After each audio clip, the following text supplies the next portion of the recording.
Hello everyone, welcome back to my channel a for Arizona.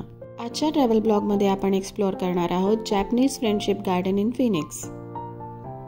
Japanese friendship garden हे 3.5 acre एवढ्या जमिनीमध्ये पसरलेलं आहे। जपानमधल्या हिमेजी सिटी आणि ॲरिझोनामधल्या फिनिक्स सिटीची फ्रेंडशिपचं एक प्रतीक म्हणून हे गार्डन बांधण्यात आलंय।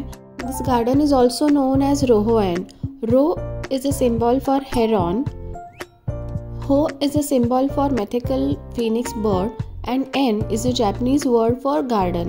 3.5 एकरच्या या एवढ्या मोठ्या गार्डनमध्ये ऑलमोस्ट 1500 दगड आहेत, म्हणजे वेगवेगळ्या प्रकारचे रॉक्स आहेत आणि इकडच्या पाण्यामध्ये 300 पेक्षाही जास्त प्रकारचे फिशेस आहेत। हे पूर्ण गार्डन रेसिडेन्शियल एरियाच्या अगदी मधोमध असल्यामुळे तुम्ही आजूबाजूला बिल्डिंग्स वगैरे सगळं बघू शकता। हे पाणी इतकं स्वच्छ आहे, जॅपनीज थीमवर बेस असल्यामुळे खूप छान क्लिअर वॉटर आहे। इकडचा जो वॉटरफॉल आहे तो 14 फीट वरून पाणी पडणारा आहे आणि या एवढ्या मोठ्या गार्डनमध्ये एक प्रॉब्लेम आहे की आपल्याला कुठेही इकडे रेस्ट करण्यासाठी आपल्याला असं वाटलं की चला या ग्रीनरीवर आपण थोडा वेळ बसून, इतके छान पाणी आहे, पाण्यामध्ये डक्स आहेत, फिशेस आहेत, ते कुठून ते बघावेत किंवा सावलीमध्ये बसावं, तर अशी कुठेही सुविधा नाही आहे। म्हणजे हे पूर्ण गार्डन आपल्याला चालत चालतच फिरायचं आहे आणि तसंच परत यायचं आहे। लहान मुलं आपल्याबरोबर आली तर त्यांनाही कुठे थोडा वेळ बसायला, आराम करायला किंवा खेळायला अशी काही जागा नाही आहे। हे गार्डन फक्त आपण चालत फिरायचं आहे आणि तसंच पुन्हा यायचं आहे।